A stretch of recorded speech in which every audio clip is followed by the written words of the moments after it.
Decir debate es muy generoso. ¿Qué es lo que se vio? ¿Qué es lo que dejó? Vamos a tratar de analizar este tema con Fernanda Vigil. Ella es docente. ¿Cómo estás, Fernanda? Gracias. Hola, ¿qué tal? Buenos días. Sí, es verdad, es muy generoso por lo que ocurrió el sábado. Se le da el nombre de debate como genérico, digamos, como un espacio en el cual todos los candidatos con posibilidad a ganar en determinado nivel exponen sus principales medidas de gobierno, eventuales medidas de gobierno, y en función del formato que se acuerda, puede dar o no a intercambio entre los candidatos. En este caso había un formato bastante acotado, casi una exposición, podríamos decir que fue un panel más que un debate, aunque los candidatos, digamos, se las ingeniaron para, bueno, hacer referencia a el quehacer de gobierno del candidato que, digamos, del oficialismo, que ya tiene sobre sus hombros varias gestiones, y no olvidemos que los otros dos candidatos son actualmente el jefe de gobierno, el intendente de la ciudad de Santa Fe, y Perotti, que ha tenido distintas gestiones a su cargo. Entonces, bueno, han hecho alguna más que otra referencia a su paso en distintas instancias políticas. Estos recursos que a veces se utilizaron durante estas exposiciones, como por ejemplo sacar unas esposas y mostrar distintos gráficos y carteles, suma a la exposición. ¿Qué se busca con estos efectos? Se busca fundamentalmente romper esa inercia del telespectador, generar un momento dramático, generar un momento de tensión narrativa, por así decirlo, dentro del debate. Y tiene distintos resultados, ¿sí? Hay espectadores que lo consideraron una pavada, mientras que otros, bueno, hacen referencia, sobre todo lo vemos en las redes sociales con los memes, los retweets, aquellos momentos del debate, digamos, que fueron incorporados por los usuarios a su propia narrativa en las redes sociales. Son momentos que intentan quebrar esta cuestión de la exposición y que sea todo tan monocorde. Ahí sí se vio el debate. En las redes sociales sí hubo este cruce, estas respuestas de un lado y del otro. ¿Hay que tener más en cuenta este nuevo método de comunicación también a la hora de diagramar una campaña electoral? Sí, el tema en las redes sociales, cómo se volcó el debate, muestra una clara distinción en la estrategia de cada uno de los candidatos. Solamente un candidato utilizó a su compañera de fórmula y el primer candidato de la lista a diputado para generar información adicional en las redes, ¿sí? Respaldando, regenerando el mensaje, no solamente repitiendo. Mientras que me llamó la atención que los otros dos candidatos que tienen equipos dedicados, grandes, exactamente, no utilizaron las redes para eso, se limitaron solamente, tanto en sus propias cuentas como en las cuentas de sus compañeras de fórmula, todos tienen mujeres como candidatas a vicegobernadoras, y sus diputados simplemente a replicar los dichos del candidato. Eso ha sido, creo que, el rasgo diferencial respecto a estos tres candidatos, y muy distinto al debate de candidato a intendente, donde sí se vio una cosa mucho más activa entre los distintos grupos partidarios. Esto fue bastante más tranquilo, y la mayoría de las cuentas oficiales replicaron, con excepción de un candidato, replicaron lo que decía el candidato respecto de este u otro tema elegido en el debate. Más allá de lo que se dice, ¿cuál es la importancia de todo lo gestual y la impronta que se ve en cada uno de los candidatos cuando enfrenta un debate? Porque veíamos a uno, en este caso estamos viendo en pantalla a José Corral, más relajado en cuanto a su vestimenta, comparado con los otros. ¿Qué es lo que dice también eso no verbal, ese lenguaje no verbal? ¿Qué nos está implicando? El lenguaje no verbal dice mucho. Tengamos en cuenta que estos tres candidatos tienen una enorme experiencia en hablar directamente, ya sea directamente en mitines, en reuniones, en gimnasios, en actos, y también a través de los medios de comunicación. Eso va generando un cierto entrenamiento que es bastante difícil que los tome por sorpresa alguna situación. Uno está esperando que se equivoquen o que pase algo, y en general no ha pasado en esta instancia. Los candidatos apelan, digamos, a distintos recursos. Algunos se quejaban en las redes de, ay, está leyendo esto o está leyendo... Uno puede apelar al recurso de, bueno, alguna estadística en particular, leerla o mostrarla, o traerla de alguna manera a la exposición. Y en general el lenguaje no verbal ha mostrado 3 personas confiadas, experimentadas, con un tono de voz muy hasta agradable, muy tratando de convencer al televidente, pero sin irritar, sin establecer algún tipo de diálogo negativo, ¿sí? Sin apelar a cuestiones que pudieran traerle problemas luego en instancias de devolución con los otros candidatos. Sí, no agresión, digamos, no hubo agresión. No hubo agresión de ningún tipo, y vimos tres personas que tienen una enorme experiencia tanto en lo que es la comunicación mediada a través de la tecnología, de los medios de comunicación, como en el cara a cara. Creo que lograron los 3 traspasar esto tan difícil que es la pantalla y establecer una conversación con aquel que los estaba mirando. En esa conversación con el otro, ¿cuál crees vos que le llegó más a los jóvenes? Que obviamente es un segmento muy importante que va a ir a las urnas y que se han incrementado, porque incluso se ha modificado el padrón para que muchos de los que cumplieron años ahora y están habilitados puedan hacerlo en las generales. ¿Cuál llegó más hasta a ese segmento? Yo creo que este formato de debate no es un formato pensado para jóvenes. Los chicos no miran televisión, los chicos lo que van a hacer hoy es ver en las redes sociales tanto de la militancia como de sus amigos o como las distintas organizaciones partidarias, ver recién hoy lo que pasó en el debate del sábado. No creo ni siquiera que se hayan enterado que hubiese un debate, obviamente sí aquellos que están militando, que tienen un compromiso político, pero en general la mayoría, ya la televisión abierta ha dejado de ser una opción prioritaria de consumo cultural o de acceso a la información. Por eso es fundamental el trabajo de las redes sociales, que replica, que amplía y que invita a la participación de otra manera. Y los candidatos no se refirieron en ningún momento o muy poco a la cuestión del electorado joven.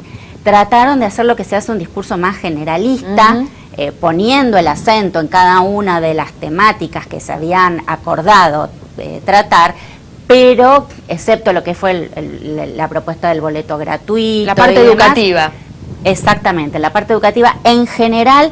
No hubo un discurso a los jóvenes porque no era el público al que estaba pensado que estuviera mirando o estuviese atento en ese momento. Entonces me pareció interesante y obviamente estratégico no hablarle a la gente que no estaba en ese momento mirando el debate. Sí, en esto va a tener un rol fundamental el tema de las redes, como decía, replicando y ampliando los pequeños extractos que luego se vuelcan en los distintos posteos. Fernanda, recién mencionabas el tema de la cuestión educativa a raíz de esta cuestión generacional, pero obviamente en los ejes temáticos que se plantearon en este debate no faltó la seguridad.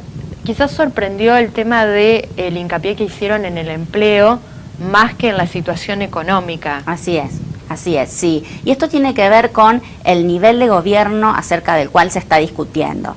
Si un intendente me promete la generación de empleo, y no estaría dentro de los roles de un municipio, de un nivel municipal. En cambio, en un nivel provincial, el Estado puede tener una injerencia importante a partir de la obra pública, a partir de la jerarquización de ciertas acciones dentro de su presupuesto provincial para la generación de empleo.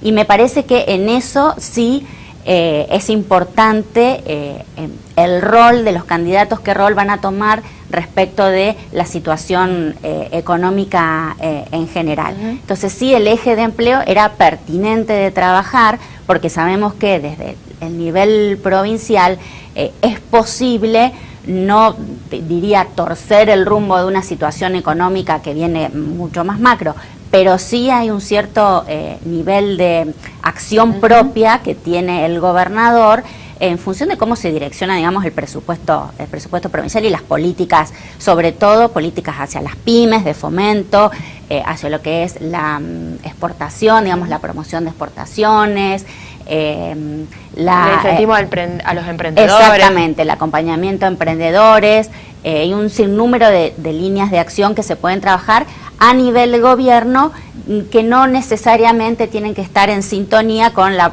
política nacional.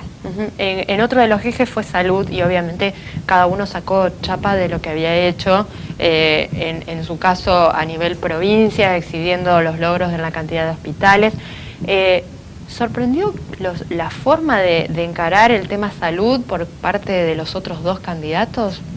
Está claro que en un debate hay un líder, un retador, digamos, en términos de estrategia política, se ha planteado así, y uno nuevo, ¿sí? Ese candidato más nuevo o que recién está tratando de posicionarse a nivel provincial, era el que tenía que romper de alguna manera el discurso de los otros dos. Vamos a ponerles nombres. Estábamos, el líder sería Antonio Bonfatti, que era el oficialismo más que el líder. El retador Omar Perotti, y el nuevo José Corral. Bonfatti se apoyó, de hecho hizo toda una revisión de su gestión, digamos, que era previsible que abordara el panel su exposición desde esa estrategia. Omar tratando de no perderle pisada y tratando de replicarle específicamente en algunas cuestiones que él consideraba importantes de marcar, y José Corral tenía que generar situaciones disruptivas para captar de alguna manera la atención y poder colarse entre estas dos fuerzas, digamos, que si tenemos en cuenta los resultados de las PASO, obviamente eran las que están marcando la tendencia de intención de voto. Entonces cada uno se planteó su estrategia de exposición también en función de su experiencia de gestión. Bonfatti mostró los números, mostró obras, hizo un repaso no solamente de su gestión, sino de las dos gestiones socialistas anteriores. Perotti se centró en lo que fue y es el modelo Rafaela, y Corral trató de extrapolar los éxitos que están llevando adelante y las políticas que está llevando adelante en la ciudad de Santa Fe a un eventual gobierno provincial. Y la cuestión de salud atravesaba todas estas posiciones, y cada uno lo expresó desde esta estrategia de exposición y desde esta estrategia también de posicionamiento dentro del debate. Fernanda, nosotros siempre nos preguntamos cuando terminan, porque eso es lo que hacemos generalmente los periodistas, cuando terminan este tipo de debates, ¿quién ganó? ¿Quién salió más fortalecido? ¿Quién no la pasó bien? En este caso, a tu criterio, ¿quién fue el que salió más fortalecido del debate? Y en todo caso, si este discurso y este debate sirve para cambiar la intención de voto de parte del electorado. Los debates siempre sirven. Todo espacio en el cual se plantea un diálogo, una conversación que pueda explicitar las futuras acciones de gobierno son bienvenidos.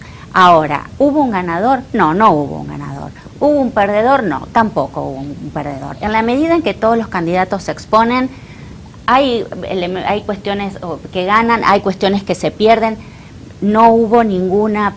yo vi 3 personas bastante cómodas a pesar de la poca flexibilidad del formato, pero vi 3 políticos con mucha experiencia de carrera, con mucha experiencia en hablar a su electorado, y realmente no vi ninguna situación de incomodidad extrema como se puede haber dado en otras situaciones, quizás con algún candidato menos experimentado. Como también ocurrió acá en la ciudad de Santa Fe con el de intendente. Exacto, o si no una estrategia de alianza entre dos... 2 contra 1. 2 contra 1, 3 contra 1, digamos así. En este caso me parece que no se dio esa lógica. Se dio una lógica de panel, donde cada uno expuso de manera muy prolija, y no mucho más que eso. Siempre son bienvenidas las instancias en las que podemos conocer a los candidatos, podemos conocer sus futuras propuestas, y bueno, tenemos esta semana para nosotros como analizar, preguntar, repreguntar.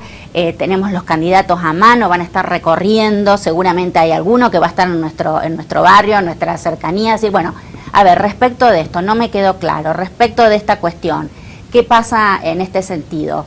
¿Cómo se va a manejar la política del gobierno nacional? Me parece que ha sido un punto de partida interesante para esta última semana ya ir tomando nuestra decisión.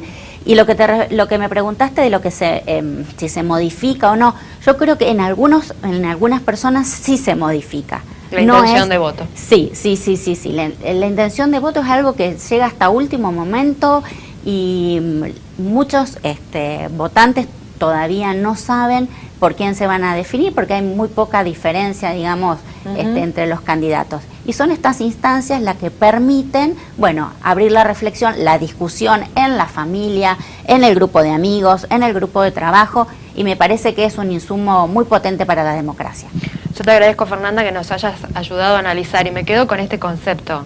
Seguramente algún candidato va a andar dando vuelta por el barrio. Lo importante es comprometernos como ciudadanos, porque nosotros somos electores y nosotros somos los que definimos con el voto que emitimos el destino de la provincia, el destino de la ciudad para los próximos años. Así es. Hoy tenemos muchísimas formas de informarnos y de tomar nuestra decisión, de discutirla, de pensar, de reflexionar, así que bueno, no podemos soslayar nuestra responsabilidad como votantes. Gracias, Fernanda, de nuevo por venir. Gracias a ustedes.